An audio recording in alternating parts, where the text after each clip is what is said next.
بچوں تمہیں سنائے اسلامی کہانیاں، قرآن کی کہانیاں۔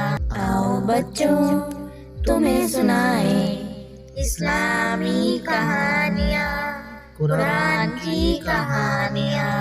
السلام علیکم ورحمۃ اللہ وبرکاتہ۔ حضرت ابراہیم خلیل اللہ علیہ السلام نے ایک مرتبہ اللہ تعالیٰ سے کہا کہ اللہ تعالیٰ میں دیکھنا چاہتا ہوں کہ جب کوئی مر جاتا ہے تو دوبارہ کس طرح زندہ ہوتا ہے۔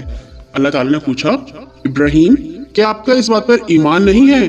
ابراہیم کہنے لگے، ایمان تو میرا ہے لیکن میں یہ چاہتا ہوں کہ میں اپنی آنکھوں سے دیکھوں۔ اللہ تعالیٰ نے کہا، ٹھیک ہے، تم ایسا کرو کہ 4 پرندے پالو، ان کو خوب کھلا پلا کر اچھی طرح اپنے ساتھ ہلا لو، یعنی وہ دوستی ہو جائے خوب آپ کی پرندوں سے۔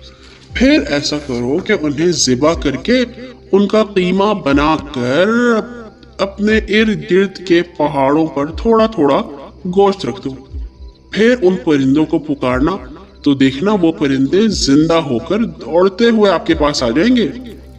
چنانچہ حضرت ابراہیم علیہ السلام نے ایک مرغ، ایک کبوتر، ایک گدھ، ایک مور، ان 4 پرندوں کو پالا اور ایک مدت تک ان کو خوب کھلا پلا کر ان کے ساتھ دوستی کر لی۔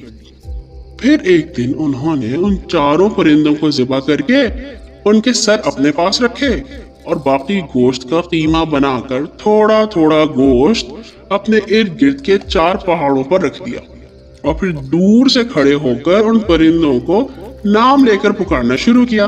یا ایھا الدیک، یعنی کہ اے مرغ، یا ایھا الحمامہ، اے کبوتر، یا ایھا النسر، اے گدھ، یا ایھا الطاؤس، اے مور۔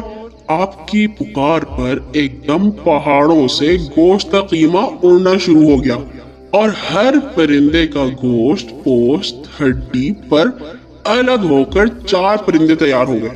وہ 4 پرند تیزی سے اپنے سروں کے پاس دوڑتے ہوئے حضرت ابراہیم کے پاس آ گئے اور اپنے سروں سے جڑ کر دانا چگنے لگے اور اپنی اپنی بولیاں بھی بولنے لگے۔ حضرت ابراہیم نے اپنی آنکھوں سے مردوں کے زندہ ہونے کا منظر دیکھ لیا تھا۔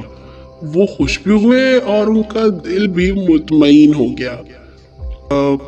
اس کہانی سے ہمیں کئی ساری باتیں پتہ چلتی ہیں۔ یہ پتہ چلتا ہے کہ اللہ تعالیٰ کتنے زبردست ہیں، طاقتور ہیں، اور کوئی ایسا کام نہیں ہے جو وہ نہیں کر سکتے۔ جب اللہ تعالیٰ چاہتے ہیں تو کوئی زندہ ہو جاتا ہے، اور جب اللہ تعالیٰ چاہتے ہیں تو کوئی مر جاتا ہے۔ اسی لیے جس کا اللہ تعالیٰ دوست ہوتا ہے وہ سب سے طاقتور انسان ہوتا ہے۔ اللہ تعالیٰ سے دعا ہے کہ ہم سب کو بھی وہ اپنا پکا دوست بنا لے۔ اپنے لیے اور تمام مسلمانوں کے لیے دعا کرنا مت بھولیے گا۔ اللہ حافظ۔